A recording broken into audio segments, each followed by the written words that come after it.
Sore, Bapak Ibu. Apa kabar? Semoga kita semua selalu sehat ya, sehingga bisa menjalankan rutinitas kita sehari-hari tanpa ada kendala yang berarti.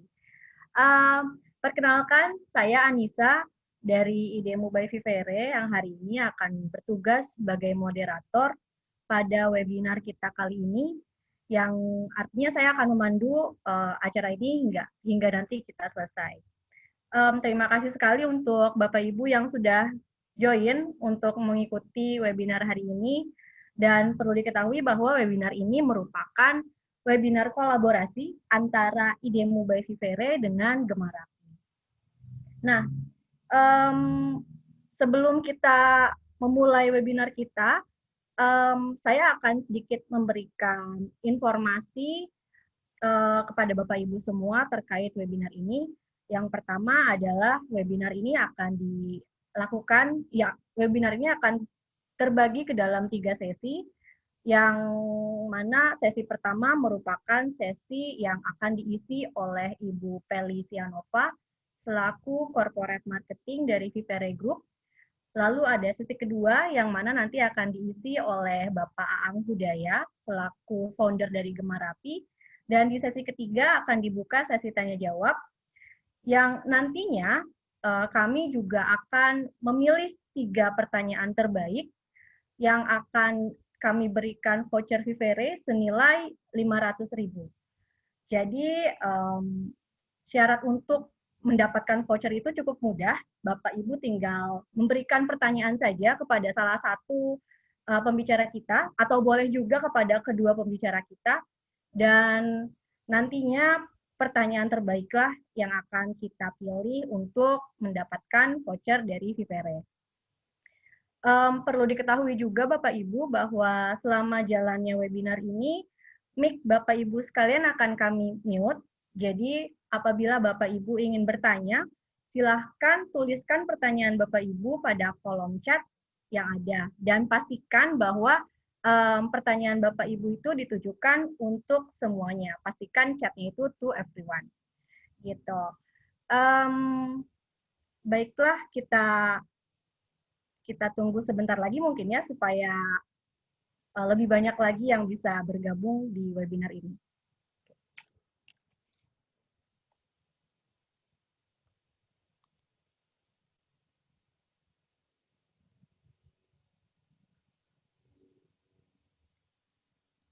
Oke. Mengingat waktu juga terus berjalan, mungkin akan lebih baik apabila kita bisa langsung mulai saja untuk masuk ke sesi pertama yang akan dibawakan oleh Ibu Peli Sianova.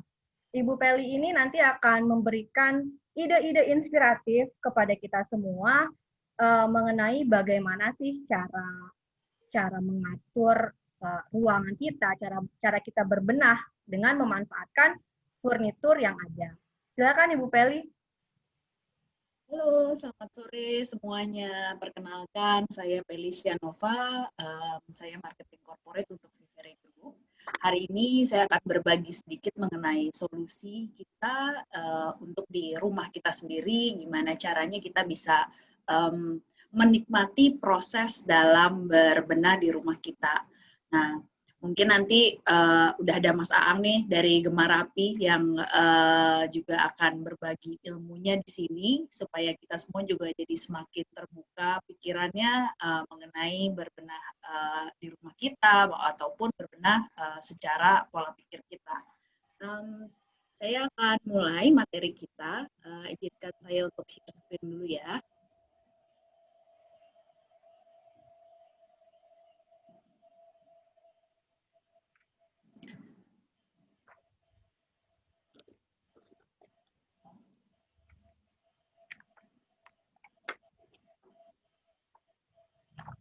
Oke, sudah terlihat ya materi saya?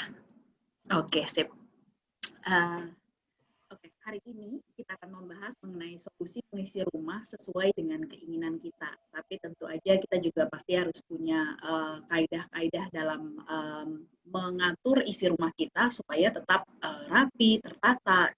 Nah, hari ini bersama dengan Mas Aang, kita akan berbagi sedikit informasi dan mungkin akan sangat baik kalau misalnya nanti bisa sama-sama kita juga setelah ini mempraktekkan apa yang udah kita terima ilmu-ilmunya di rumah kita masing-masing.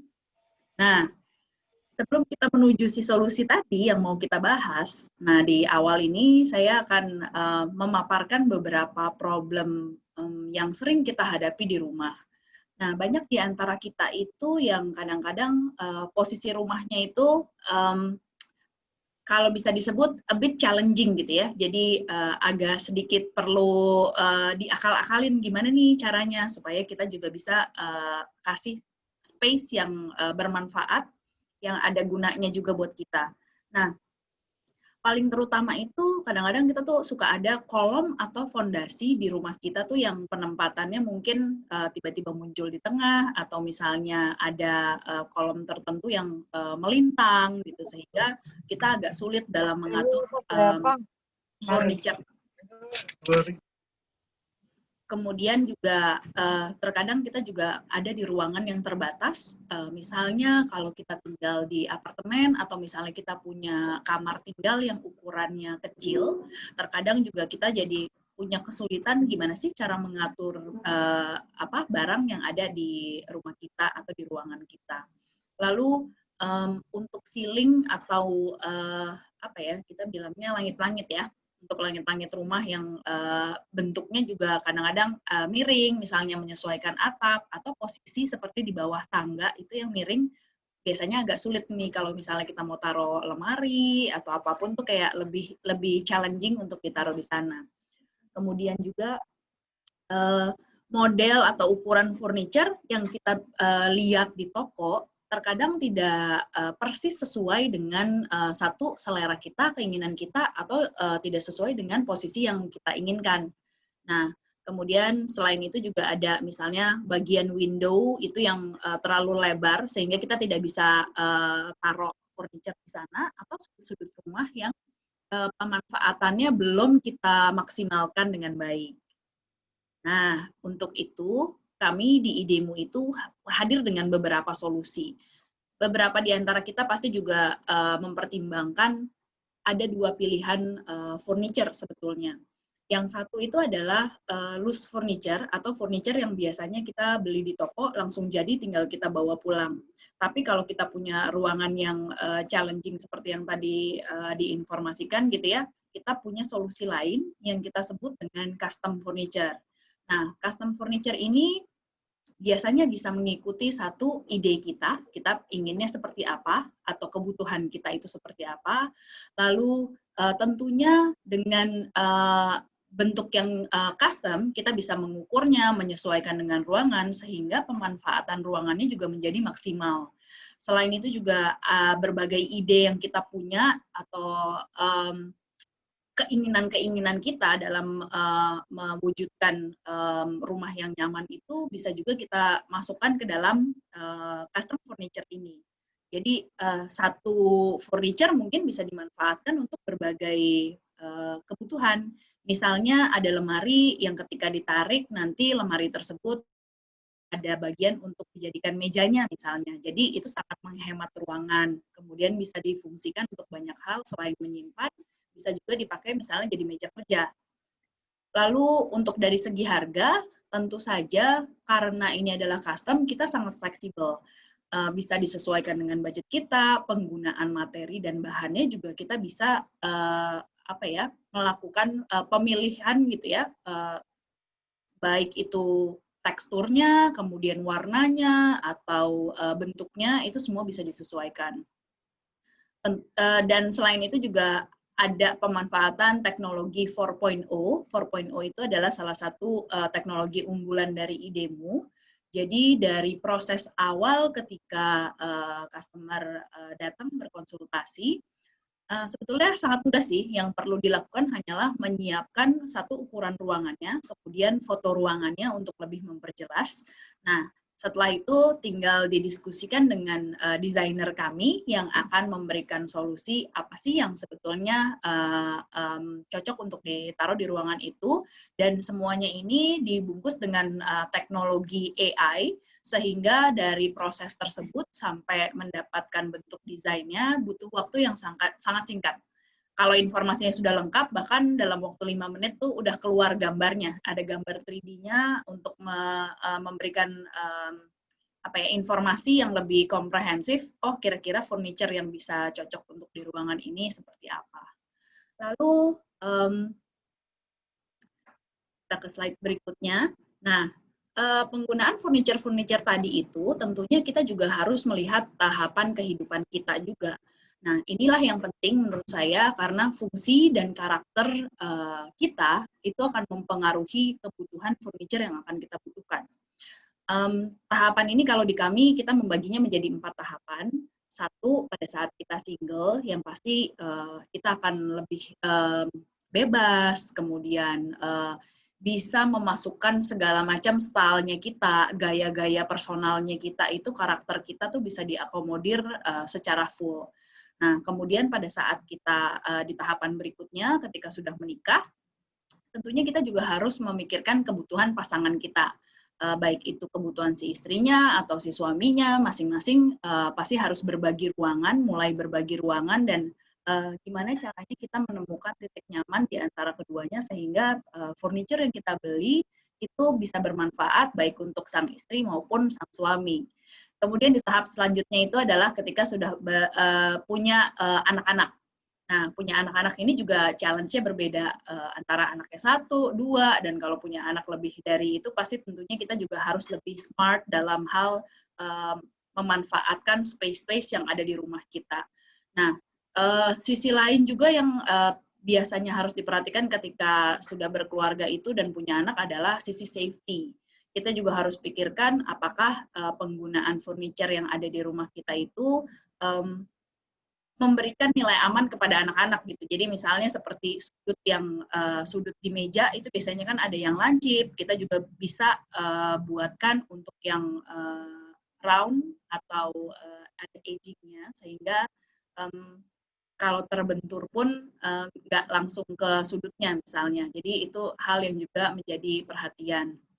Lalu di tahap keempat itu adalah mungkin untuk saat kita udah semakin tua, lebih senior lagi, ada banyak kebutuhan lain yang lebih menjadi perhatian. Beda fokus ketika anaknya masih kecil dengan yang ketika udah senior itu pasti lebih mementingkan yang furniture-nya yang gampang-gampang aja, yang simple, yang memberikan kenyamanan juga untuk orang tua. Misalnya pada saat mengambil barang mungkin dia tidak perlu membungkuk terlalu membungkuk terlalu ke bawah supaya misalnya tidak menimbulkan cedera pinggang dan lain-lain. Nah, semuanya sebetulnya bisa diberikan solusinya dengan penggunaan si custom furniture ini. Saya ke slide berikutnya. Nah, di IDEMU sendiri ada beberapa produk unggulan yang kami tawarkan. Dan beberapa di antaranya itu adalah ada yang namanya tatami. Kalau kita tahu di Jepang biasanya mereka menggunakan ini sebagai tempat duduk karena lebih hangat. Tapi kalau untuk versi kita, tataminya ini dilengkapi dengan storage yang banyak. Jadi ketika dibuka itu bisa jadi lemari, nanti kita menuju ke sana. Kemudian ada juga untuk kids room dan kitchen, ini adalah salah satu yang cukup populer dan banyak dicari. Untuk tatami sendiri ini gambarannya seperti ini. Jadi dia seperti ada mejanya di tengah, bisa dinaikkan dan diturunkan. Ketika dinaikkan dia menjadi meja, ketika diturunkan dia flat aja, jadi space-nya jadi lebih besar sehingga ruangan tersebut bisa berfungsi sebagai ruang tamu misalnya. Nah, ini adalah konsep di mana satu ruangan tapi punya banyak fungsi.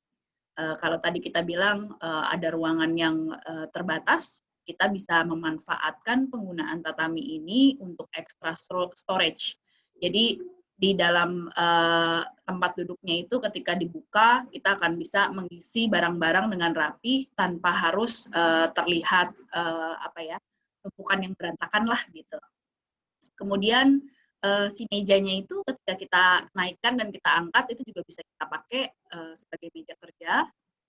Dan selain itu juga bisa dijadikan tempat tidur. Kalau kita space-nya nggak cukup, di atasnya tinggal dikasih matrasnya, lalu bisa disulap, ibaratnya disulap ya, menjadi tempat tidur. Nah, kemudian untuk kitchen. Kitchen ini juga sesuatu yang cukup populer. Kadang-kadang space untuk kitchen ini, hal terutama yang sering terjadi itu adalah kita butuh tempat yang lebih luas, misalnya untuk potong-potong, untuk cuci, untuk masak gitu ya. Cuman kadang kalau tempatnya juga terbatas, apa sih yang bisa kita lakukan? Nah, ini ada beberapa contoh yang bisa kita sampaikan di sini. Misalnya ketika kita punya ruangan yang agak luas, kita bisa lakukan dengan L-shape. L-shape itu bentuknya siku, jadi dia akan mengcover ruangan dengan lebih maksimal dengan cara seperti ini. Lalu kalau kita punya ruangan yang sedikit lebih mini, mungkin kita bisa lakukan dengan yang bentuknya I-shape, jadi hanya satu baris saja. Atau kita juga bisa manfaatkan yang bentuknya U-shape. Dan yang kalau kita punya ruangan yang cukup besar, kita bisa lakukan dengan bentuk island. Jadi ada di tengah-tengah ruangan itu kita punya ekstra tempat, bisa untuk kita pakai mencuci, atau bahkan kita bisa bikin seperti serving table atau meja makan sebelum meja makan apa ya? Meja makan yang digabungkan di bagian tengahnya. Ini juga multifungsi sebetulnya, bisa jadi area preparation pada saat kita memasak ataupun buat tempat makan kita juga. Satu lagi ini untuk kids room. Seperti yang tadi sudah saya mention juga, di tahapan kehidupan tertentu kita akan mengalami untuk berkeluarga, kemudian punya anak, sehingga kita juga harus memikirkan sisi kenyamanan buat anak kita, supaya mereka juga tetap aktif, bisa mengeksplorasi imajinasinya, dan sebagainya. Nah, sisi keamanan yang kita utamakan itu adalah biasanya satu dari penggunaan warna, itu biasanya lebih ceria. Yang berikutnya itu adalah panel-panel yang memang kita sediakan, terutama untuk yang kids room ini, kita menggunakan panel eco-friendly. Jadi material yang dipakai itu minim kimianya, sehingga mungkin kalau ada yang pernah berpengalaman membeli furniture lalu mencium bau yang tajam dari kimia, nah itu bisa di eliminir karena kami memastikan penggunaan material kami itu eco-friendly. Lalu kemudian untuk storage-nya sengaja didesain dengan bentuk yang bulat ujung-ujungnya, baik itu ujung meja, ujung lemari, jadi mengurangi cedera ketika misalnya anak-anak yang aktif ini berlari atau misalnya terbentur, jadi lebih aman. Kemudian juga kami memanfaatkan space-space yang ada untuk kebutuhan yang lebih multifungsi. Untuk kamar anak sendiri, pasti mereka akan gunakan selain untuk tidur tentunya, untuk belajar di sana juga, untuk bermain di sana juga. Jadi storage-nya itu bisa diatur di mana lokasi mereka belajar, di mana mereka menyimpan barang. Mungkin setelah sesi saya nih, Mas Aang akan lebih banyak bercerita tentang gimana juga mengajari anak untuk lebih tertib dan lebih teratur menyimpan barang-barangnya. Hal ini juga perlu didukung dengan adanya storage yang memadai. Oke. Nah, selanjutnya adalah kita juga bisa menyesuaikan desain dengan budget yang kita punya. Di idemu ini, desainer-desainer kami siap membantu dan memberikan solusi untuk memberikan furniture yang memang sesuai dengan kebutuhan, itu pasti yang pertama, terus kemudian juga disesuaikan dengan layout dan ukuran ruangan tersebut. Nah, yang satu lagi itu adalah dengan budget kita. Jadi sangat memungkinkan kita bisa mewujudkan si keinginan kita ini atau ide-ide kita ke dalam rumah kita dengan menyesuaikan budget yang kita punya. Di luar itu, kami juga punya beberapa kemudahan-kemudahan, baik dari sisi pembayarannya, ada beberapa fasilitas cicilan, kemudian juga dari sisi produksi, kami melakukan produksinya secara lokal dengan menggunakan standar teknologi 4.0, yaitu mesin-mesin produksi dengan kualitas Eropa, dan garansinya yang 2 tahun. Kemudian selain itu juga ada biaya konsultasi gratis. Mungkin habis setelah sesi ini kita juga akan memilih beberapa penanya yang beruntung untuk bisa ikutan langsung konsultasi, bisa coba. Kemudian ada free biaya untuk cek on-site atau pengukuran ruangan, desain dan manufacturing yang 4.0 seperti yang tadi sudah disampaikan. Kemudian ada gratis biaya instalasi dan biaya pengiriman. Nah, jangan lupa juga untuk sisi after sales-nya. Kami punya sistem after sales yang cukup memadai sehingga bila furniture yang ada di rumah Anda mengalami kerusakan atau perlu ada yang diganti, bisa menghubungi kami sewaktu-waktu. Terutama apabila masih di masa garansi, pastinya kita akan memberikan penggantian.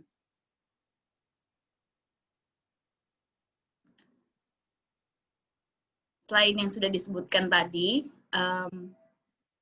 kami juga mengutamakan beberapa penggunaan material-material yang berkualitas tinggi, kemudian juga mesin-mesin berstandar Eropa.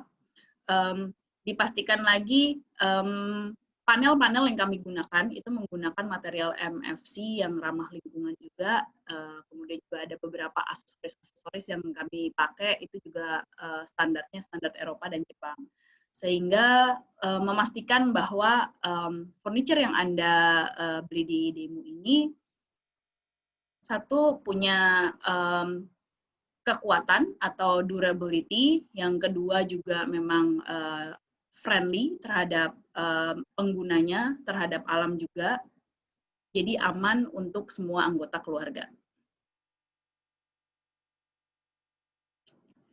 Oke, mungkin sekian aja nih penjelasan dari saya. Banyak mungkin di antara teman-teman yang lain kalau misalnya mau bertanya bisa silahkan masukkan pertanyaannya dulu di chat. Sambil nanti kita juga dengerin dari Mas Aang apa aja sih yang sebetulnya perlu kita lakukan dalam hal proses berbenah rumah kita. Nah, satu informasi yang mungkin tidak boleh ketinggalan itu adalah kami akan segera hadir di salah satu kota yang dekat dengan Jakarta, yaitu di Bogor, di tanggal 29 Desember nanti. Kita berharap mungkin kalau ada teman-teman yang dari Bogor, seperti Mas Aang sendiri yang asli Bogor, kita nanti akan berjumpa di store barunya IDEMU di sana. Silakan Mas Aang disambung dengan materi untuk Gemar Rapinya. Terima kasih. Oke, silakan dari Mbak Anissa dulu barangkali. Iya, terima kasih banyak Ibu Feli untuk pemaparannya. Tapi memang sih kalau misalnya aku boleh sedikit berkomentar nih tentang isi yang berkaitan dengan materi dari Bu Feli, memang sih kadang-kadang tuh kekurangan storage atau ketidakadaan wadah untuk menyimpan barang itu kadang-kadang tuh jadi alasan klasik buat kita, buat saya pribadi sih sebetulnya untuk jadi kayak, aduh males banget sih berbenah gitu karena ya alasannya nggak ada wadah gitu kan. Padahal kan sebetulnya kalau misalnya kita mau sedikit berkreatif ya, berkreasi gitu ya, memutar ide-ide kita gitu, kita bisa aja kan menemukan alternatif-alternatif lain gitu supaya barang-barang kita tetap bisa punya rumah gitu kan. Nggak mesti kita selalu harus nambah nih, kayaknya mesti beli kontainer kayak gitu, nggak mesti kayak gitu sih. Nah, setelah tadi kita mendengarkan pemaparan dari Bu Peli tentang bagaimana sih bagaimana furnitur itu bisa membantu kita dalam proses berbenah, selanjutnya kita bisa langsung masuk aja ke materinya Mas Aang yang akan lebih banyak membahas tentang proses berbenah itu sendiri.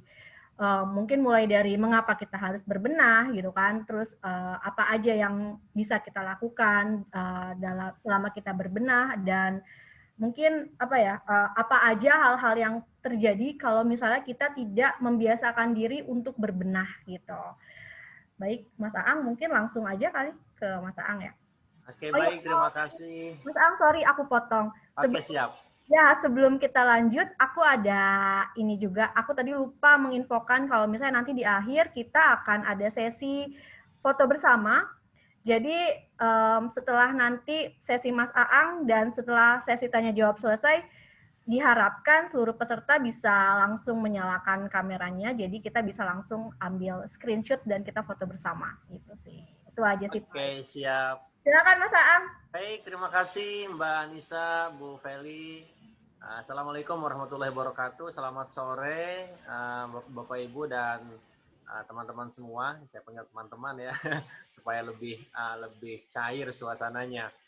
Alhamdulillah bisa berjumpa kembali ini kali kedua bersama IDEMU. Terima kasih atas kesempatan untuk berkolaborasi dengan kami di Gemarapi. Dulu perdana eventnya memang secara offline di Jakarta ya, jauh sebelum pandemi datang. Tapi hari ini mungkin kelebihannya juga akhirnya teman-teman yang dari luar kota pun bisa bergabung. Kan info dari Mbak Anissa ada yang dari luar pulau, ada Kalimantan dan lain sebagainya. Ada, ya. Dari Aceh bahkan juga ada. Oke, baik. Saya akan share screen untuk memulai materi di sore hari ini. Oke, saya full screen dulu.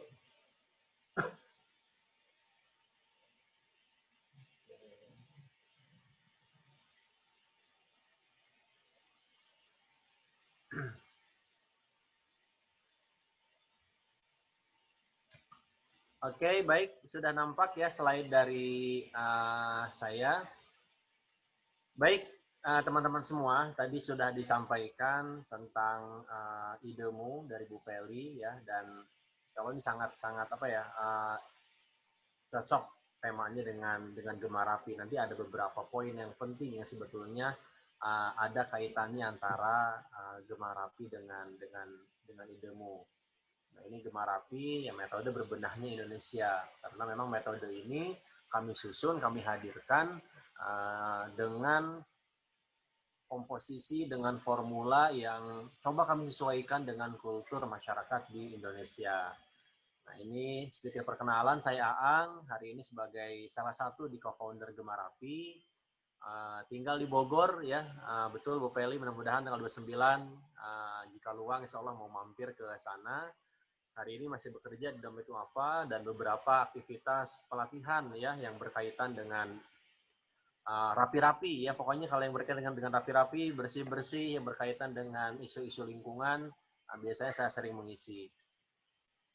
Nah, kemudian Gemarapi sendiri kami baru berdiri di 2018 lalu ya, di September 2018, dan kami ingin menjadi rujukan ketika siapapun ingin belajar metode berbenah.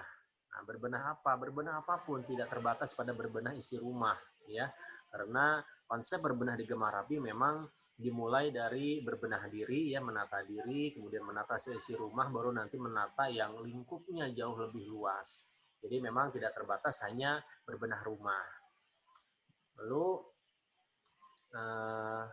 ini sedikit ulasan singkat ya. Ini karena waktu kita terbatas, jadi saya akan langsung lanjut ke beberapa poin penting. Ini beberapa kegiatan kami yang selama ini sudah dilakukan 2 tahun ke belakang. Yang menjadi program utama memang di kegiatan kelas intensif online, Gemari Pratama dan Gemari Madya. Untuk Gemari Utama hari ini kami belum menjalankan, jadi baru berjalan hingga level 2 di Gemari Madya. Lalu ada workshop, seminar ya, seperti tahun lalu bersama IDEMU juga kami mengadakan seminar online, seminar offline ya, langsung di showroomnya IDEMU di Jakarta. Selain itu kami ada beberapa gerakan dan komunitas, ya ada gerakan saling beri, ini seperti buy nothing ya, kita saling memberikan barang ketika selesai mensortir, bingung mau dikemanakan, nah kita bisa posting di grup saling beri setiap wilayah ya, jadi nanti barang-barang yang kita keluarkan tidak perlu bingung nih mau disalurkan kemana. Lalu ada komunitas Gemarapi di beberapa wilayah. Selain itu juga kami ada jasa konsultasi privat ya, home visit ke rumah-rumah. Juga ada beberapa ada 2 buku yang hari ini sudah kami terbitkan, yang itu mudah-mudahan menjadi sarana untuk menyebarluaskan gerakan dan metode Gemarapi ini ke seluruh lapisan masyarakat. Ini beberapa mitra yang sudah bekerja sama ya. Ini sejak 2018 lalu. Ini tadi sudah saya sampaikan. Nah, saya akan mengawali tema pembicaraan dan diskusi di sore hari ini dari satu istilah ya, yang ini sebetulnya ada di sekitar kita, ada dalam keseharian kita, yaitu tentang clutter. Ya, ini bahasa Inggris. Nah, clutter itu apa? Jadi secara sederhana, clutter itu adalah kondisi ya, sesuatu yang kacau, yang berantakan, ya, yang kalau kita berada dalam kondisi tersebut, berada di sekitar kondisi tersebut, maka kita tidak akan merasa nyaman, tidak menyenangkan, ya. Nah, kalau di rumah biasanya clutter ini berupa tumpukan barang, barang-barang yang berserakan, barang-barang yang tidak tertata, baik yang ada di bawah tangga, yang biasanya jadi titik rawan ya, orang-orang menumpuk barang, yang ada di atas lemari, yang ada di di kardus-kardus yang diikat rapat, atau bahkan mungkin ada yang punya gudang di rumahnya. Nah, ini bagian dari clutter. Atau merasa bingung karena tadi tidak memiliki tempat penyimpanan, akhirnya disimpan sembarangan. Lalu yang menjadi poin penting, nah clutter ini tidak bisa hanya sekedar ditata saja, tidak cukup hanya sekedar diorganize. Artinya si clutter-clutter yang ada di sekitar kita itu perlu dikurangi, bahkan dihilangkan. Yang lebih populer disebut dengan istilah decluttering. Nah, sehingga untuk melakukan atau memastikan si clutter ini hilang, memang kita perlu melakukan aktivitas decluttering yang efektif. Nah, sebelum itu kita coba lihat, ini adalah beberapa contoh clutter ya, yang ada di tempat tinggal, ini yang mungkin ada di tempat kita bekerja, punya rekan, punya atasan, punya tim yang tidak yang tidak sejalan dengan kita, yang kurang menyenangkan. Lalu termasuk di tempat kerja ya, tempat kerja yang berantakan. Kalau di luar rumah kita melihat tumpukan sampah, melihat kemacetan, melihat kabel-kabel di tiang listrik yang semrawut, itu bagian dari clutter. Lalu ini adalah akibat atau dampak ketika di sekitar kita terlalu banyak clutter ya. Sumbu pendek ya, gampang emosi, tidak terkontrol ya. Ditandai salah satunya dengan maraknya bullying. Hari ini bullying itu lebih banyak terjadi di dunia maya. Kenapa? Karena orang tidak berhadapan langsung dengan objeknya. Dia dengan bebas bisa berkomentar apapun, komentar-komentar yang negatif. Nah, ini kenapa sampai muncul yang seperti itu? Karena di dalam kepalanya sudah terlalu banyak clutter-clutter yang hinggap, ya, yang tidak dibersihkan. Kemudian mengotori jiwa, jadi iri hati, dengki, dan lain sebagainya. Kemudian kalau berkaitan dengan pekerjaan jadi sulit tuntas, tidak optimal ya. Baru bekerja sebentar, apalagi hari ini kan tantangannya bekerjanya dari rumah, WFH. Ya kalau rumahnya rapi, ya kayak tadi dicontohkan ya oleh idemu beberapa tampilan ruangannya nyaman. Tetapi kalau ternyata ruangannya sebaliknya gitu ya, tidak menyenangkan, kerja baru sekian menit, kok rasanya sumpek, rasanya nggak nyaman, tentu akan terganggu sehingga tidak optimal aktivitas pekerjaan kita. Nah, ternyata si clutter ini juga bisa terwariskan ke generasi berikutnya ya, ke anak-anak kita yang terbiasa tinggal di tempat atau di rumah yang kurang nyaman. Lalu kadang ya hidup rapi, punya tempat tinggal yang rapi, kayaknya nggak mungkin saya punya tempat tinggal yang seperti itu. Mungkin hanya ada di akun-akun sosial media atau di akun-akun Instagramnya home decor misal, nggak mungkin deh dengan rumah yang sempit, dengan rumah yang terbatas. Nah, maka nanti dari idemu juga tadi sudah memberikan beberapa solusi gitu ya. Nah, Gemar Rapi kami ingin memberikan penguatan sebetulnya kenapa sih kita harus hidup rapi, kenapa kita harus tertata. Nah, ini akan kita bahas di slide-slide berikutnya. Merasa useless, ya, kehilangan kendali, dan masih banyak lagi. Nah, sehingga ketika kita sudah mengidentifikasi, kita punya cukup banyak clutter, maka kita harus menggali kira-kira apa akar permasalahannya. Ya. Nah, salah satu yang bisa dilakukan adalah dengan cara mengurangi si clutter, ya.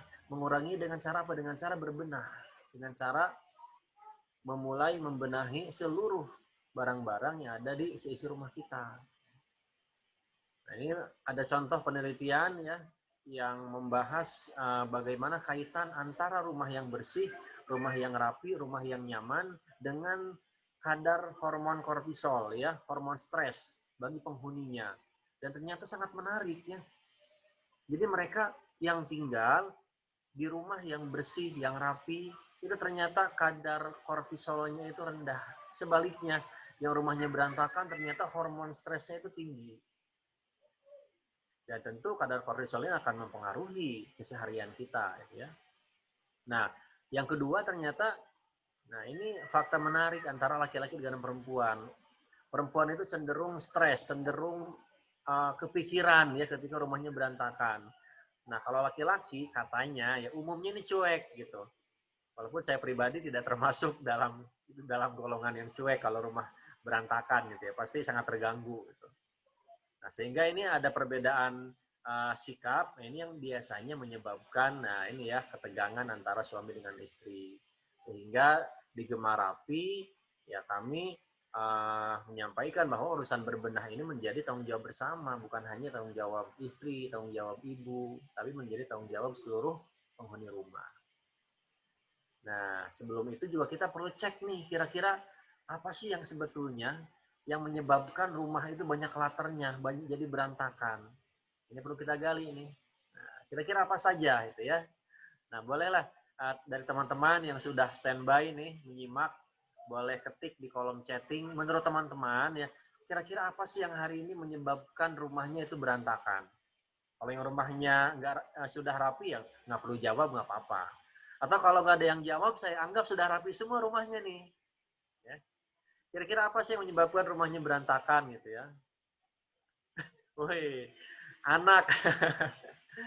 Oke, anak-anak ini menarik sekali ini ya. Langsung muncul nomor 1 anak gitu ya. Oke, saya coba cek di kolom chatting yang lain. Ya. Oke, nah kita langsung lihat saja ya. Nah, ini karena waktunya juga sangat singkat. Nah, yang pertama terlalu banyak barang, gitu ya. Terlalu banyak barang ini apa namanya penyebab utama, ya. Jadi walaupun anak-anaknya banyak, ada orang tua ya, kalau barangnya sederhana, barangnya tidak berlebihan, ya sesuai kebutuhan, ini relatif lebih mudah untuk bisa rapi. Jadi punya rumah seluas apapun gitu ya, kalau memang barangnya melebihi kapasitas yang kita miliki, pasti akan berantakan. Mau menggunakan metode berbenah apapun. Ya. Nah, yang kedua, nah ternyata jawaban teman-teman belum masuk ke sini ya. Nah, ini adalah kebiasaan atau pola asuh ya. Yang kedua adalah kebiasaan atau pola asuh. Nah, ini sangat berpengaruh terhadap kondisi rumah. Jadi orang ya, anak yang sejak kecil terbiasa tinggal di rumah yang berantakan itu akan terbentuk dalam pikirannya bahwasanya kondisi yang berantakan itu adalah kondisi yang normal, kondisi yang biasa. Biasanya terlihat ketika anak kita itu misalkan tinggal di asrama atau tinggal di kos-kosan ketika kuliah. Nah, itu sebetulnya ketika kondisi kos-kosannya berantakan, bisa jadi salah satunya terbentuk kebiasaan itu sejak tinggal bersama orang tuanya. Selanjutnya adalah nah, benda tidak punya tempat. Tadi sudah dimention oleh Mbak Anissa ya dan Bu Peli. Jadi ketika benda tidak punya tempat, sekecil apapun, maka dia akan berantakan, akan tergeletak. Awalnya satu benda, kemudian nambah lagi teman-temannya, nambah lagi, dan akhirnya timbullah kondisi yang berantakan di satu ruangan, bahkan di satu rumah. Yang keempat, senang menunda. Ah, nanti saja, saya sibuk, capek, banyak kerjaan yang lain yang lebih penting. Nah, ini karena tadi menganggap aktivitas berbenah ini bukan hal yang penting. Padahal ketika rumah rapi, ketika rumah bersih, dampaknya juga kemana-mana, dampak positifnya. Ya. Nah, tadi anak, ini menarik. Benarkah anak menjadi penyebab rumah berantakan? Jawabannya ya kalau anak sebenarnya tergantung dari orang tuanya. Ya, bagaimana cara kita sebagai orang dewasa, sebagai orang tua bisa menyikapi. Ya, biasanya rumah rapi itu pertama ketika anak kita sakit. mainannya tidak disentuh, buku-bukunya tidak disentuh gitu ya. Rapi rumah, tapi rasanya ada yang berbeda gitu. Jadi kalau anak-anak tetap kita ajak untuk berbenah, untuk tanggung jawab atas barang-barangnya, tapi tentu dengan standar yang berbeda. Biasakan sebelum tidur ajak anak untuk merapikan. Meskipun tidak harus semuanya. Yang penting terbentuk kebiasaan dalam anak-anak kita. Bahwa setelah bermain sebelum tidur, semuanya harus kembali ke tempat asalnya. Jadi selama tidak membahayakan, tidak perlu setiap jam anak bermain dirapikan, nggak perlu. Biasanya titik finishnya nanti sebelum tidur, pastikan di sisi rumah kita, semua barang-barang termasuk mainan anak, itu sudah pulang ke rumahnya masing-masing. Ya, jadi cara menyikapi salah satunya terkait dengan anak. Nah, kemudian sebetulnya kenapa sih rapi itu penting? Nah ini yang pertanyaan pamungkas yang perlu dijawab. Karena kalau sejak awal sudah menganggap tidak penting, ya maka perlu gali lagi kira-kira sebetulnya apa sih pentingnya hidup rapi. Nah, di Gemar Rapi setidaknya kami punya 5 alasan, punya 5 latar belakang mengapa akhirnya hidup rapi, hidup sederhana itu menjadi sangat penting bagi kita. Mulai dari aspek spiritual, ya, dari aspek agama, kemudian dari aspek personal, ya nanti kita bahas ya bagaimana aspek personal ini juga sangat penting untuk kita pertimbangkan. Aspek finansial, kemudian kesehatan, dan juga keamanan. Baik, sebelum itu, ini saya coba bahas sedikit, ya saya ulas terkait dengan cara berbenah yang populer, yang umum dilakukan oleh orang-orang. Kalau berbenah itu hanya sekedar merapikan, tapi tidak mengurangi barang. Tadi kita kembali ke istilah decluttering, bahwa selama ini banyak orang yang hanya sekedar merapikan, membersihkan, menata, merapikan, membersihkan, menata, tapi jarang pada aspek memilah dan mengurangi barang. Ya, padahal tadi ya penyebab utama rumah berantakan adalah karena barangnya terlalu banyak. Kemudian yang kedua, hanya mempertimbangkan suka dan tidak suka ketika memilah. Punya 30 potong pakaian, 29 yang masih suka, hanya 1 yang tidak suka. Artinya apa? Aktivitas memilah dan menguranginya tidak signifikan. Ya, 1 dari 30 yang dikurangi. Nah, ini kadang kurang memperhatikan faktor keamanan ya terkait dengan home safety ya. Tadi di idemu juga sudah memberikan gambaran ya bagaimana desain furniture yang ada di setiap ruangan itu juga memperhatikan faktor keamanan bagi penghuninya. Karena bagaimanapun desain ya corak, gaya itu nomor sekian. Yang paling penting pastikan aman dulu. Karena aman itu adalah syarat mutlak kalau penghuninya, kalau kita ingin merasa nyaman tinggal di satu ruangan atau di satu rumah. Tidak selaras alam, ini kaitannya dengan sustainable living, ya. Tidak mengubah mindset, ya. Bisa nggak sih? Atau mungkin nggak sih kita itu rapi? Kayaknya nggak mungkin. Nah, ini salah satu contoh mindset yang kurang tepat, ya. Tidak mengubah gaya hidup. Rumah sudah dirapikan dengan metode Gemar Rapi, dengan metode yang lain misal, tetapi ternyata gaya hidupnya tidak diperbaiki, masih senang belanja, apalagi ini saat pandemi ya, orang-orang semakin gencar untuk berbelanja secara online karena sangat mudah. Kemudian kebiasaan tidak diubah, tidak mengembalikan barang pada tempatnya, misal, dan ini yang paling sering terjadi. Dan beberapa poin yang lain, ini tidak saya bahas semuanya ya. Lalu, nah di metode Gemar Rapi, memang kami coba melakukan banyak referensi, pendekatan agar metode ini betul-betul komprehensif dan bisa mempertimbangkan banyak hal. Mulai dari pembentukan mindset, ya di awal kita harus betul-betul tanamkan dalam pikiran kita bahwasannya rapi itu penting, bahwasannya rapi itu bisa berdampak, bahwasannya kita itu bisa rapi dengan kondisi rumah kita apa adanya, tidak perlu melihat rumput tetangga gitu ya. Kita nikmati tempat tinggal yang kita miliki hari ini. Kita optimalkan dengan sebaik-baiknya. Tadi kata Mbak Anissa ya, kita memang perlu kreatif bagaimana mengoptimalkan area space yang kita miliki di dalam rumah. Yang menjadi problem biasanya kita itu memaksakan ya kapasitas rumah dengan jumlah barang. Harusnya jumlah barang yang menyesuaikan dengan kapasitas rumah. Sadar rumah kita terbatas, ya berarti memang kepemilikan barang harus dikurangi. Karena prinsip hidup ini sebetulnya untuk menikmati barang, kita tidak harus selalu memiliki. Karena kalau sudah memiliki, kita punya konsekuensi untuk merawat, untuk menata, untuk membersihkan, untuk menjaga. Kemudian ada rasa was-was ketika, wah kira-kira aman tidak ya barang-barang milik saya. Nah, berbeda halnya ketika kita menikmati tanpa harus memiliki.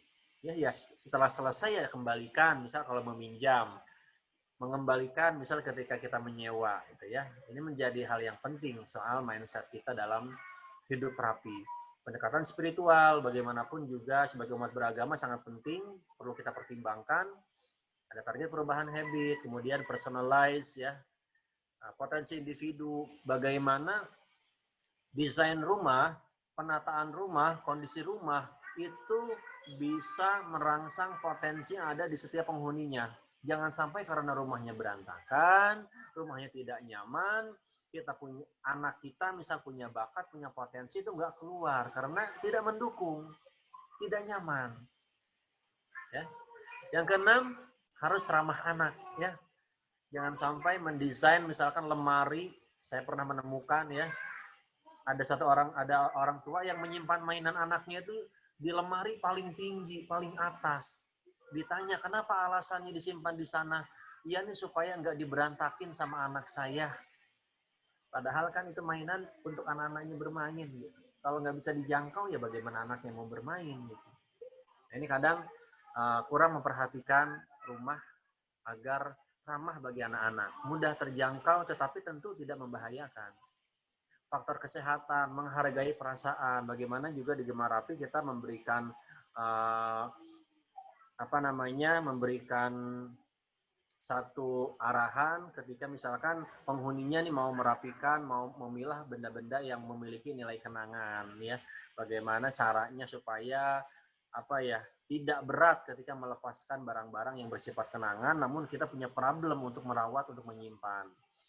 Kemudian faktor keamanan tadi sudah kita singgung ya sedikit, dan terakhir adalah dan yang paling utama ini ya, harus ramah lingkungan. Jangan sampai rumah kita bersih, rumah kita rapi, tapi setiap hari kita masih menghasilkan limbah, masih menghasilkan sesuatu yang tidak ramah bagi lingkungan di luar rumah kita. Tentu rapi di rumah, rapi di luar ya. Indah di rumah harus indah di luar juga. Sehat di rumah, sehat juga lingkungan di sekitar kita. Tidak mencemari ya.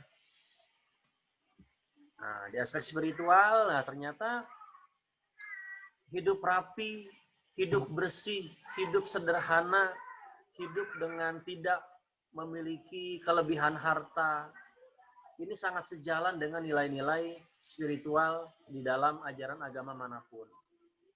Ya, jadi ini salah satu motivasi yang seharusnya bisa kita ambil. Ya, kemudian ya rumah yang rapi, ibadah pun jadi nyaman. Ya. Misalkan kalau yang muslim ketika dia sujud ke lantai, ya lantainya pun wangi, bersih, tidak khawatir. Apalagi hari ini ya dengan kondisi pandemi gitu ya, tidak khawatir terkontaminasi virus dan lain sebagainya. Kemudian yang terakhir ya pikiran rapi, hidup pun jadi rapi, jadi tertata. Ya urusan-urusan kita jadi berjalan dengan baik, lancar karena juga di tempat tinggal yang rapi itu sangat berpengaruh terhadap keseharian kita. Kemudian ini 8 pilar di metode Gemah Rapi, ya. Kalau berbenah itu lakukan oleh pemilik barang, oleh ownernya. Kenapa? Karena yang tahu barang ini masih dibutuhkan atau tidak saat memilah ya pasti pemiliknya. Ya. Penguatan mindset ini sangat penting. Kenapa harus ada penguatan mindset? Supaya fondasinya kuat di awal. Kalau mindsetnya masih lemah, mindsetnya masih kurang tepat, biasanya berbenah pun dampaknya tidak akan signifikan, hanya sementara. Ada target perubahan kebiasaan. Oh, hari ini saya masih terbiasa nih kalau habis pakai sendal tidak dirapikan lagi. Silahkan dibuatkan listnya, dijadikan target sebagai habit yang perlu diubah. Kemudian selalu diawali dengan mengurangi barang atau decluttering. Ya. Lalu menyesuaikan kondisi individu. Ya. Nah, ini tadi sejalan nih dengan konsepnya dari idemu, ya. Jadi Kenapa Gemarapi tidak menstandarkan secara detail sampai ke teknis dalam urusan berbenah? Jadi kalau ditanya, Mas Aang, kalau dapur yang rapi, dapur yang keren itu, yang furniture-nya pakai bahan apa ya? Yang cat dindingnya warna apa ya? Yang bentuk kitchen set-nya seperti apa? Kami tidak bisa menjawab. Kenapa? Karena itu urusan selera. Setiap orang pasti punya selera masing-masing. Nah, tadi kan di Idemu sudah menawarkan tuh ya, kalau furniture itu kita bisa custom, bisa dipesan sesuai dengan selera masing-masing keluarga, bisa disesuaikan dengan budget, bisa disesuaikan dengan kemampuan, dengan kapasitas atau space yang kita miliki di dalam rumah. Nah, jadi di Gemarapi pun demikian, kita tidak menstandarkan secara spesifik sampai ke hal yang teknis. Tapi biasanya di prinsip-prinsip kita tetap memberikan arahan, memberikan panduan ya, bagaimana dapur yang bersih itu syaratnya harus seperti ini, dan seperti ini. Jadi tetap ada panduannya. Kemudian ada 4 prinsip rasa, nanti dibahas di slide berikutnya. Pastikan memenuhi unsur safety dan hygiene ya. Unsur rapi dan bersih. Nah, yang ke-8 adalah tidak mencemari lingkungan ya. Pastikan kita mulai beralih nih menggunakan bahan-bahan, menggunakan perlengkapan yang ramah lingkungan, baik yang ada di untuk toiletries, perlengkapan dapur, kemudian personal care dan beberapa perlengkapan yang hari ini kita gunakan di dalam rumah. Ini 4 prinsip rasa. Jadi maksudnya ketika nanti teman-teman akan mulai berbenah, ketika akan mulai menata, nah pastikan ke-4 unsur ini terpenuhi. Yang pertama, rapi dan teratur. Tadi kalau lihat tataminya dari Idemu ya, enak ya lihatnya ya. Simple, kemudian multifungsi, kemudian mesin multifungsi, tetapi tetap enak dipandang, tetap rapi, tetap nyaman. Jadi dari estetikanya dapat, kemudian dari fungsionalnya dapat. Ini yang paling penting. Karena kadang ada yang fungsional saja, tetapi tidak estetika, tetap saja tidak nyaman. Atau sebaliknya, estetika tetapi kurang fungsional, hanya hiasan. Nah, tetap juga kurang memberikan manfaat yang banyak kepada penghuninya. Yang kedua, aman dan nyaman. Tadi ya, safety. Ini sangat penting. Bagaimanapun nyaman adalah syarat mutlak kalau aman adalah syarat mutlak kalau kita ingin nyaman. Sekeren apapun desain rumahnya, sekeren apapun, selengkap apapun furniture-nya, kalau ternyata ada sumber bahaya dan kita tahu, tentu kita tidak akan merasa nyaman karena was-was. Aduh, jangan-jangan ini nanti plafonnya roboh. Aduh, jangan-jangan nanti ini instalasi gasnya bocor. Aduh, jangan-jangan nanti raknya dimakan rayap. Nah, ini ya. Jadi kita harus memastikan aman di setiap sudut rumah kita. Sehat dan bersih tentu ya. Tadi juga di Idemu juga sudah menyebutkannya bahan-bahannya menggunakan material yang ramah lingkungan, material yang aman. Kemudian yang paling penting adalah material yang tahan lama. Ini nanti kaitannya dengan sustainability. Kenapa saya bilang kita harus menggunakan material yang bagus? Ya, titik tekannya bukan material yang mahal, tapi yang bagus, yang berkualitas. Agar apa? Agar kita bisa mengoptimalkan sumber daya.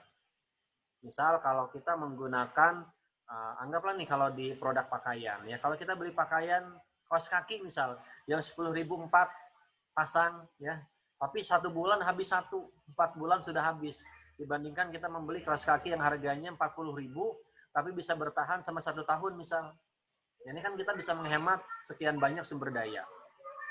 Nah, pun dengan furniture, pun dengan perlengkapan rumah yang lain, pastikan kita memilih yang betul-betul berkualitas dan memberikan manfaat lebih lama ketimbang yang murah, tetapi ternyata baru sekian waktu sudah rusak, sudah habis gitu ya. Nah, selanjutnya ini sedikit tambahan tentang tips home safety di dalam rumah ya. Ini diakronimkan jadi Gemarapi. Nah, ini menggunakan bahan yang aman, perlengkapan yang aman, kemudian tata letak, akses terhadap benda, kemudian memastikan setiap penghuni itu senantiasa mengembalikan barang ke tempat semula. Kadang bahaya itu terjadi ketika barang ditempatkan tidak pada tempatnya. Nyimpan pisau sembarangan, akhirnya diambil sama anak-anaknya. Ya. Kemudian rapikan segera, jangan ditunda. Kalau habis pakai segera kembalikan. Kalau kotor segera bersihkan. susun SOP ya di dalam rumah, kemudian ajak penghuni saling mengingatkan agar masing-masing juga punya awareness ya. Kemudian pasang pengaman tambahan kalau perlu ya, misal kalau punya lemari yang agak tinggi dan berat, silakan dikasih tali pengaman di bagian dinding supaya sewaktu-waktu ada musibah, lemarinya tiba-tiba miring, mau roboh itu masih tertahan oleh tali pengaman. Dan beberapa contoh yang lain. Kemudian ya bahwasannya harus saling mengingatkan bahwasanya bertindak aman itu sangat penting sebagai bentuk kepedulian terhadap seluruh penghuni rumah. Ya.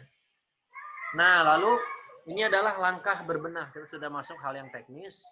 Nah, sebelum itu silakan nih teman-teman kalau sudah ada pertanyaan boleh langsung ditanyakan ya di kolom chatting. Jadi nggak perlu menunggu sampai slide-nya habis ya. Jadi silakan kalau sudah ada pertanyaan boleh langsung dituliskan sehingga nanti selesai materi kita bisa langsung masuk ke sesi diskusi ya. Jangan lupa tuh ada vouchernya kata Mbak Anissa ya. Baik. Nah, kalau mau berbenah, ini kira-kira mau mulainya dari mana? Ini pertanyaan yang biasanya sering muncul.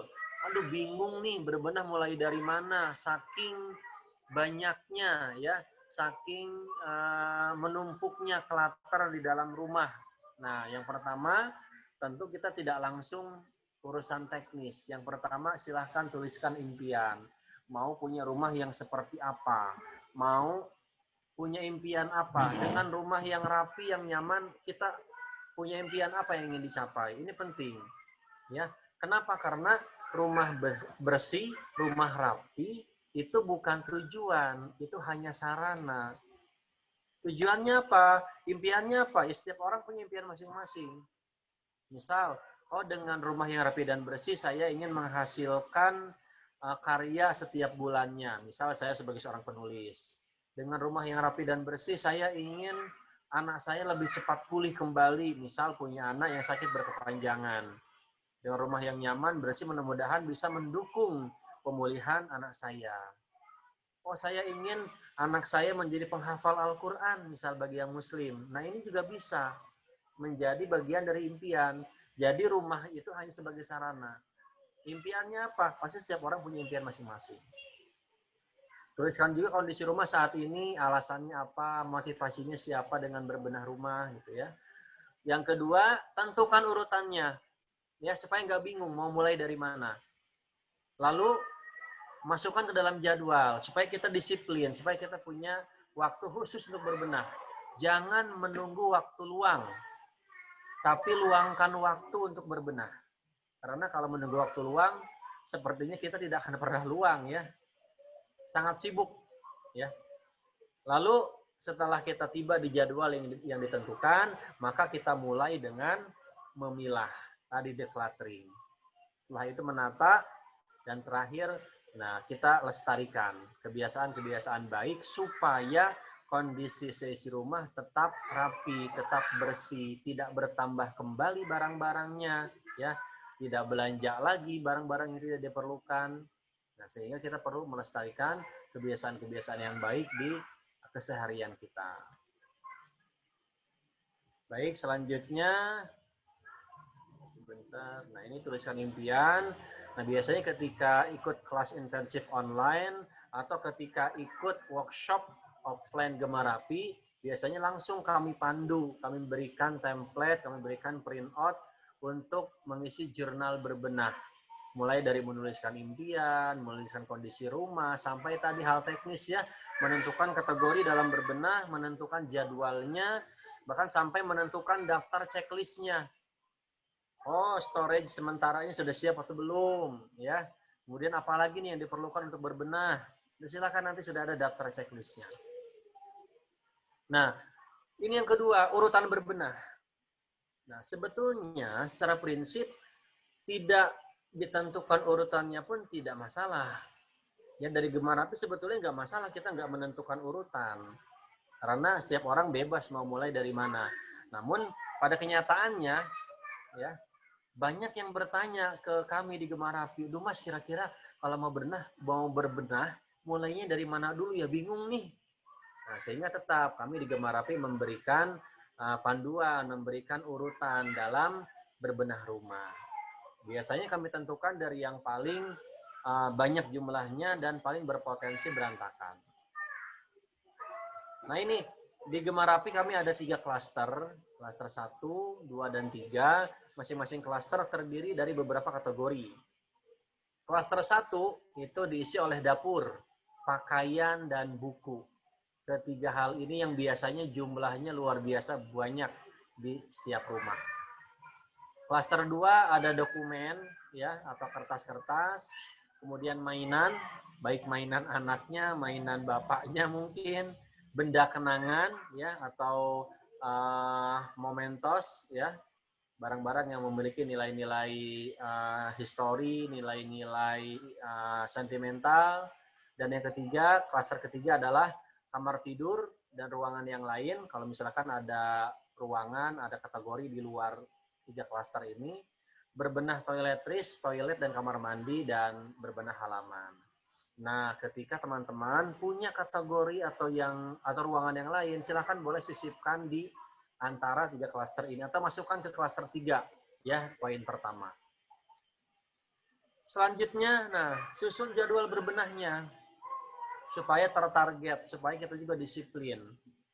Ya, kapan mau berbenah apa?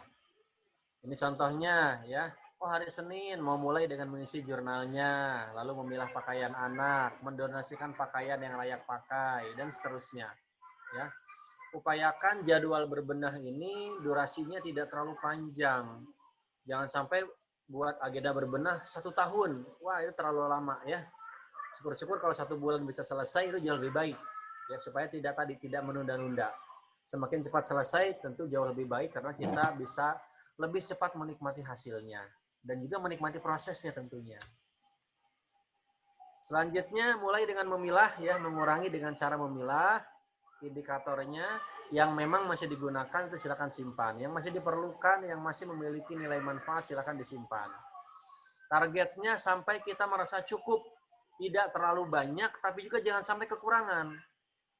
Ya, jangan sampai terlalu ekstrim. Ya sudah deh, piring kita punya 1 saja ya.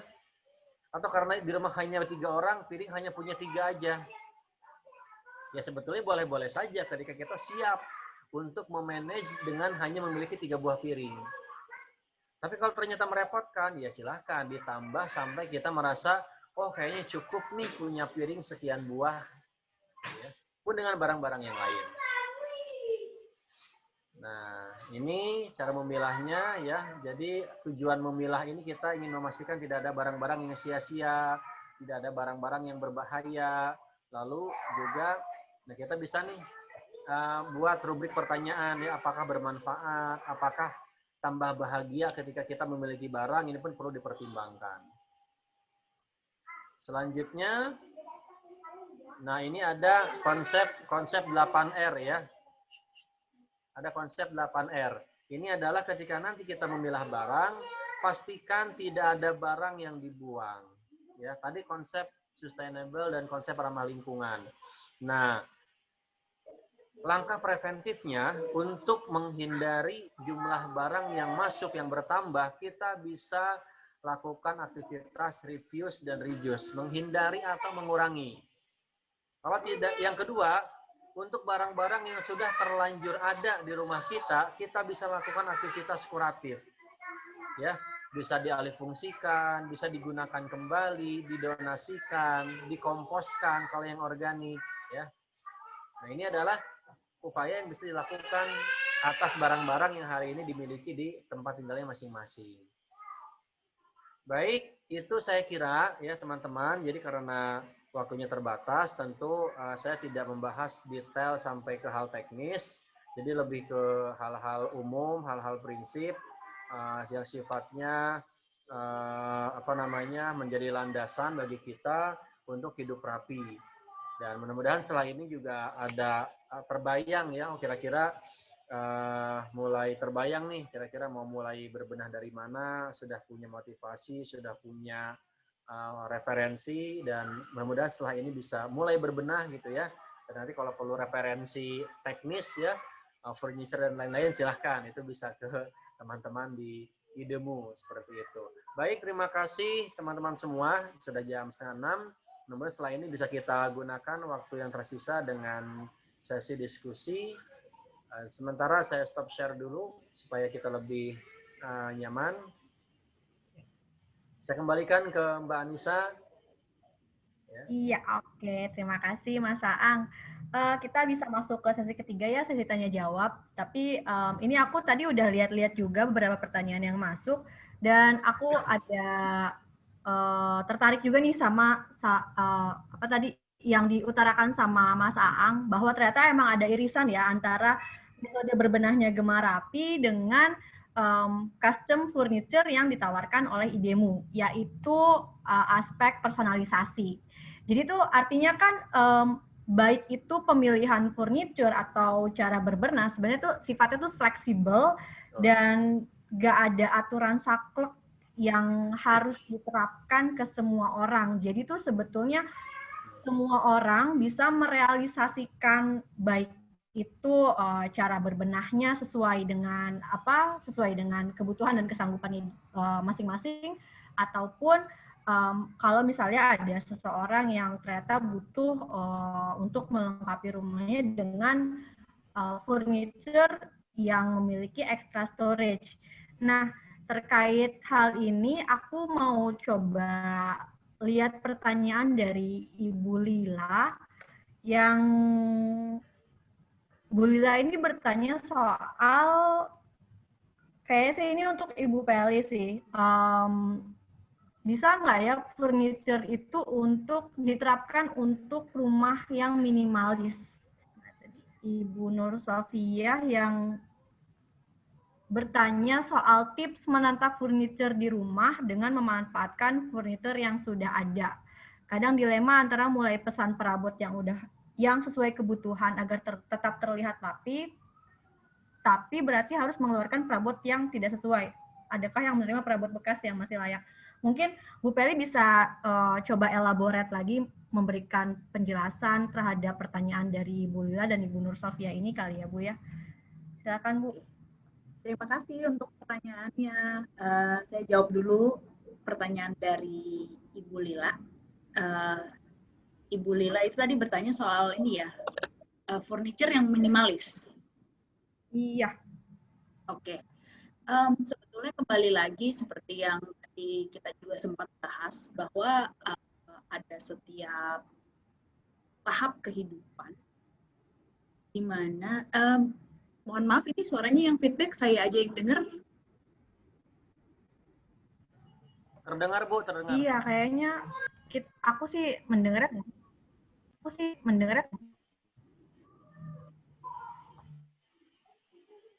Nggak, saya lanjut ya.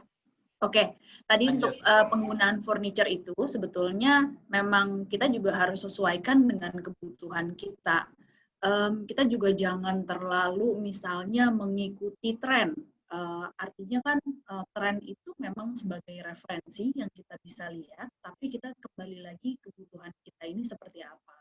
Kalau trennya lagi minimalis, belum tentu kita juga harus ikutin gitu, tapi kita kembali lihat dulu, kayak tadi yang juga Mas Aang juga sempat sampaikan, kita harus tahu juga kita butuh atau enggak, apalagi dengan kondisi kalaupun rumahnya udah banyak barang, malah kita harus menghindar kalau bisa ngurang-ngurangin untuk membeli barang baru yang nantinya nggak berfungsi.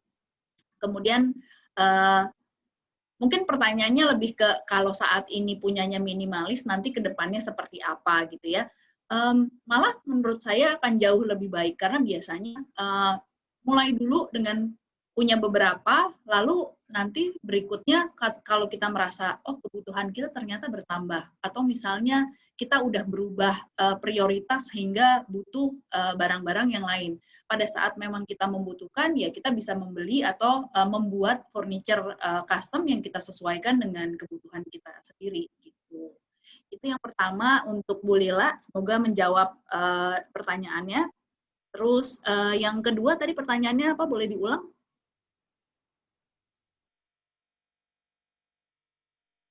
Pertanyaannya dari Ibu Nur Sofia, bertanya soal tips menata furniture di rumah dengan memanfaatkan furnitur yang sudah ada. Kadang dilema antara mulai memesan perabot yang sesuai kebutuhan agar tetap terlihat rapi, tapi berarti harus mengeluarkan perabot yang tidak sesuai. Oke, terima kasih. Sudah diulang pertanyaannya, Anissa. Buat Bu Nur, tips untuk menata rumah dengan perabotan yang sudah ada, sebetulnya justru kita harus lihat dulu dan kita lihat fungsinya. Seberapa jauh itu memberikan manfaat juga buat kita. Pada saat misalnya kita mencoba mempertahankan barang-barang tersebut, kita nggak pengen buang gitu ya, karena mungkin tadi juga sempat disinggung oleh Mas Aang, karena sayang nih barangnya atau apa gitu. Nah, mungkin yang bisa diproses itu dari diri sendiri dulu, apakah ini nih si furniture yang kita pertahankan selama ini sudah bertugas dengan baik selama ini, dan saatnya untuk kita mulai merubah menggunakan furniture lain yang mungkin bisa kasih manfaat yang lebih banyak, jadi bisa multifunction. Contoh, kita selama ini punya sebuah lemari, ukurannya juga udah nggak sesuai dengan barang-barang kita, kekecilan misalnya, kita tetap pertahankan terus, tapi sedangkan barang-barang yang lainnya tergeletak dan berantakan. Itu kan bukan hal yang baik juga. Mungkin itu jadi momentum yang tepat untuk kita, oke, saatnya saya untuk melepaskan furniture ini, dan saya akan gantikan dengan furniture lain yang lebih bermanfaat untuk situasi dan problem yang dihadapi. Tapi betul sih, bukan berarti kita juga buang-buang barang. Dan tadi sempat disinggung kalau barangnya nggak dipakai, bisa ditaruh di mana. Mas Aang nanti mungkin bisa cerita tentang komunitasnya yang tadi disinggung, komunitas yang bisa menerima barang-barang yang sudah tidak digunakan lagi. Gitu. Itu ya Mas Aang ya. Tadi ada disinggung tentang komunitas yang bisa menerima barang-barang yang sudah tidak tidak sesuai tapi masih layak pakai gitu ya. Ya. Oke. Nah, nyambung dari Bu Peli ya. Jadi untuk barang-barang yang tidak terpakai, hari ini kami ada gerakan saling beri di Gemar Api. Saling beri ini nanti memang basisnya kita via WhatsApp group yang ada di setiap wilayah.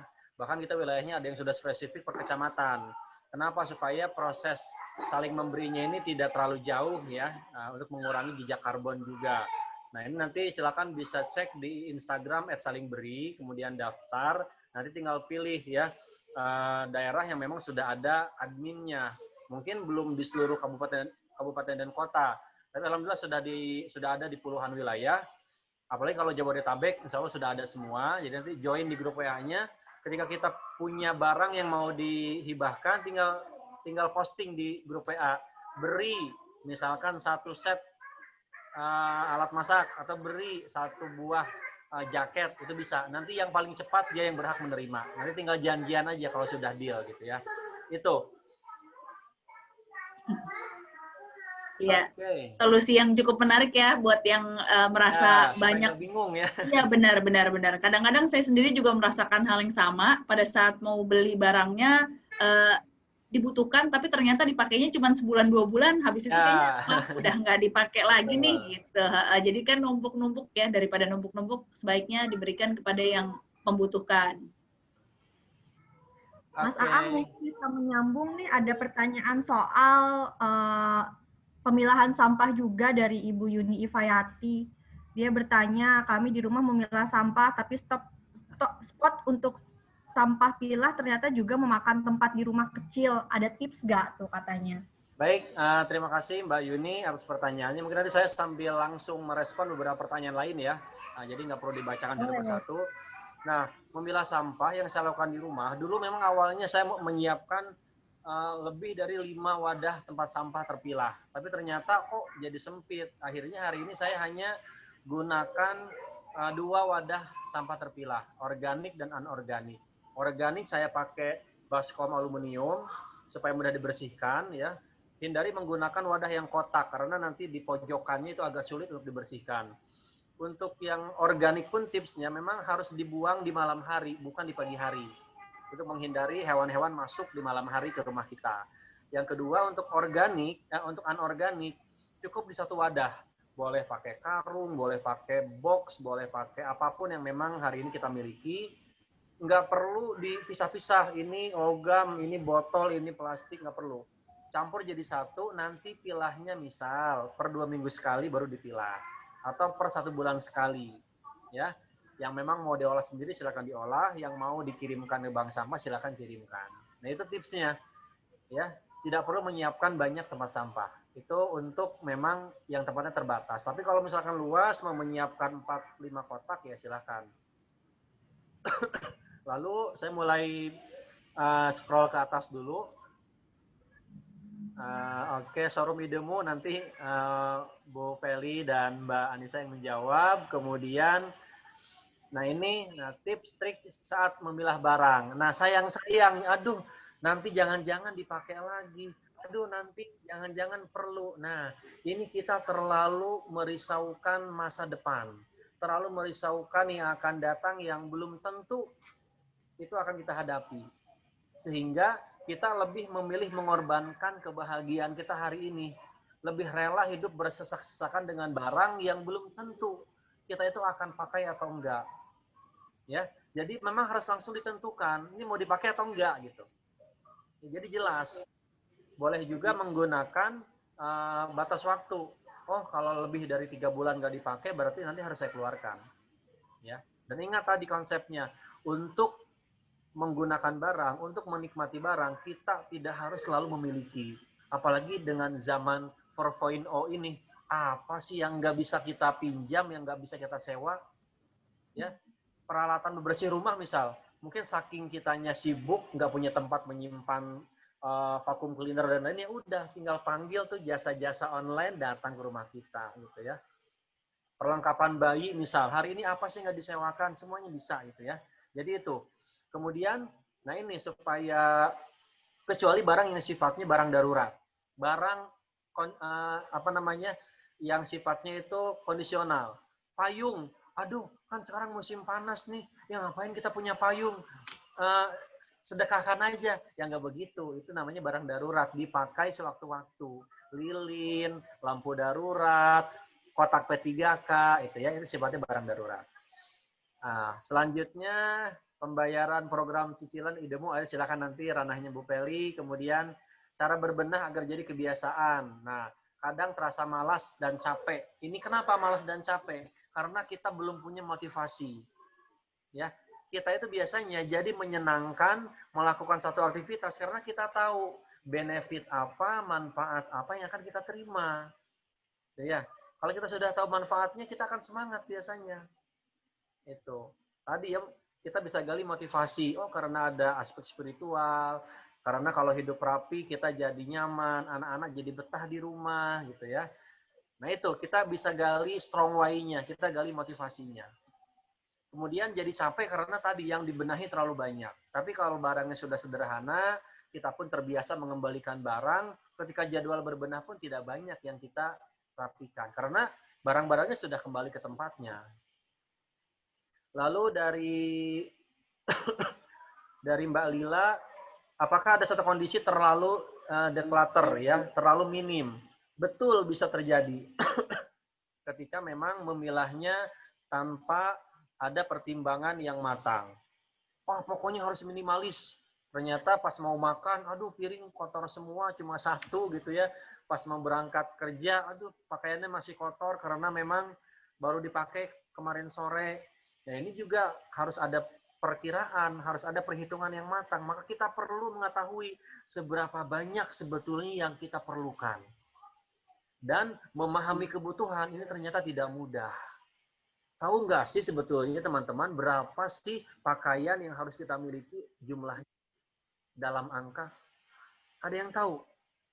Rasa-rasanya sangat sedikit.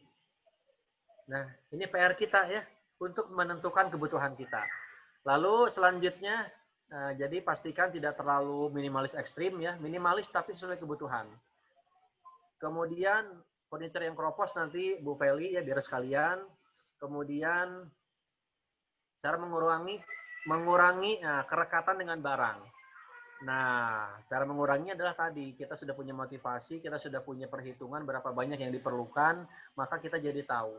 Kalaupun betul-betul melekat, punya nilai kenangan, silakan simpan selama kita punya space-nya dan selama kita mampu merawatnya dan selama memberikan dampak positif bagi pemiliknya.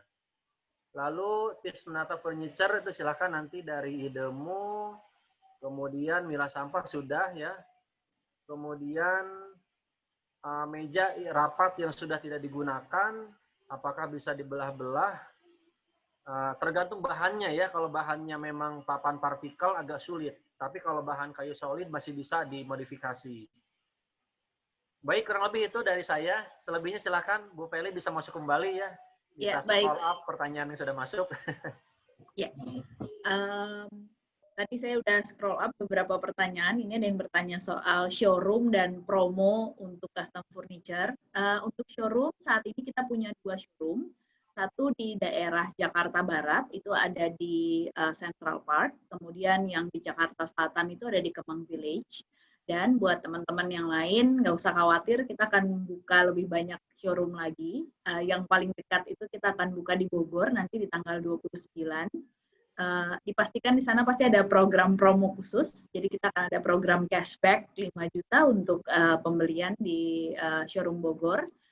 Kemudian juga ada 2 lagi yang mau kita buka, satu untuk di Pekanbaru, mungkin ada teman-teman yang dari Pekanbaru bisa berkunjung nanti di Pekanbaru Plaza Mebel. Kemudian ada lagi di Serpong. Nah, tadi ada juga yang bertanya soal program cicilan ya. Jangan khawatir, di kami ada berbagai macam program cicilan yang kami sediakan.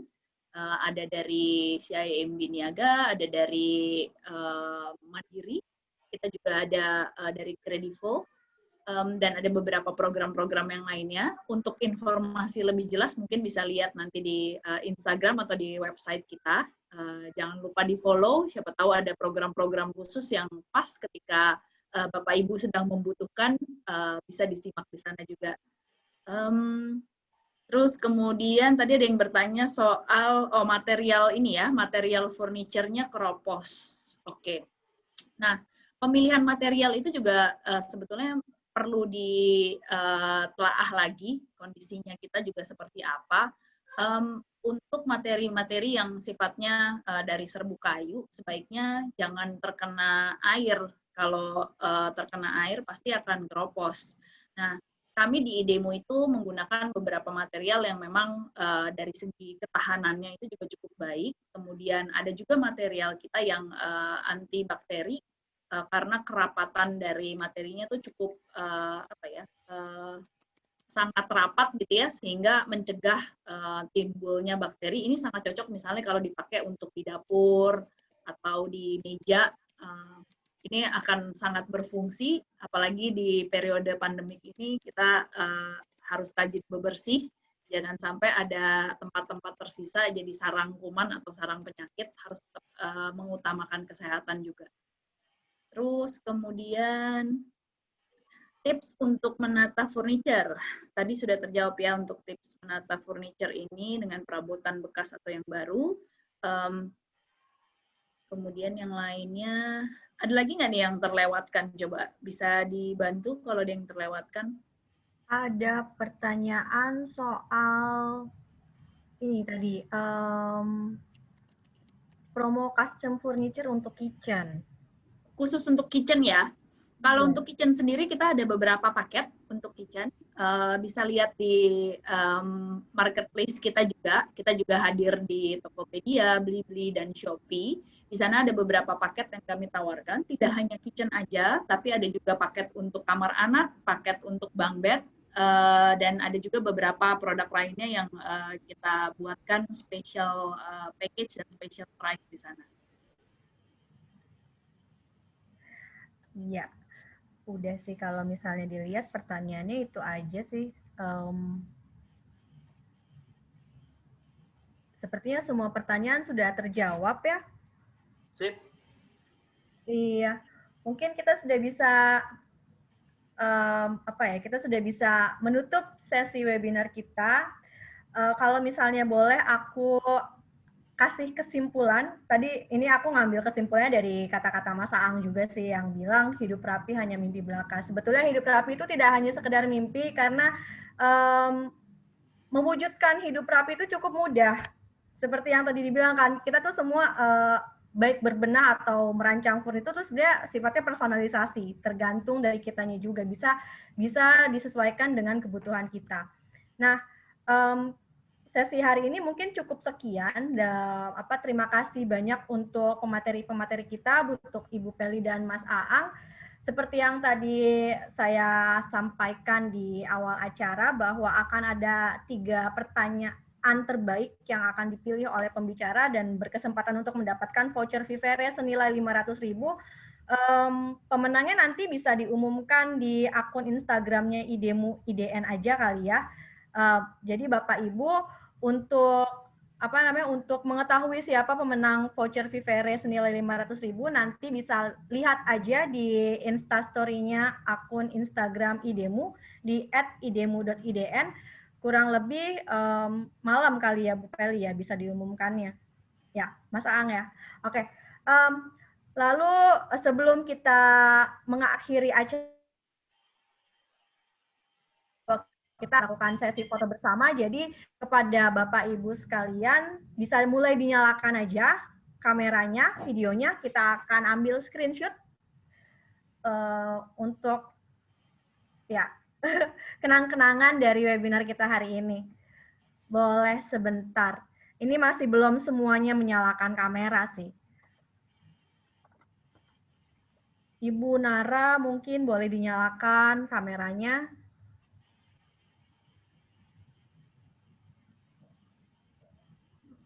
Terus Ibu siapa lagi nih?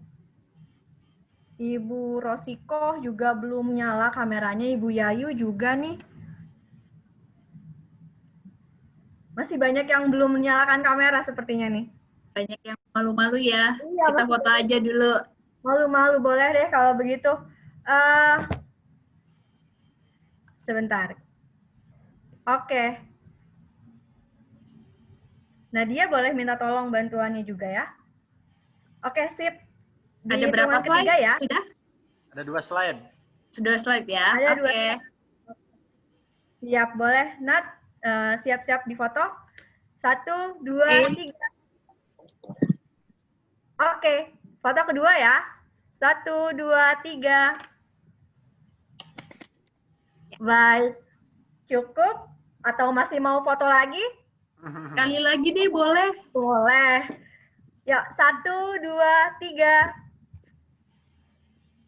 Oke, udah 3 slide nih, udah 3 foto nih. Kayak cukup kali ya. Terima kasih semuanya. Terima kasih. Partisipasi. Semoga kita bisa berjumpa lagi ya di lain kesempatan. Amin. Oke, terima kasih. Terima kasih Bu Peli. Ya, terima kasih Semoga Mbak Anissa. semua selalu sehat ya. Terima kasih yang sudah hadir semuanya. Selamat sore, selamat menikmati akhir pekan. Iya, bye-bye.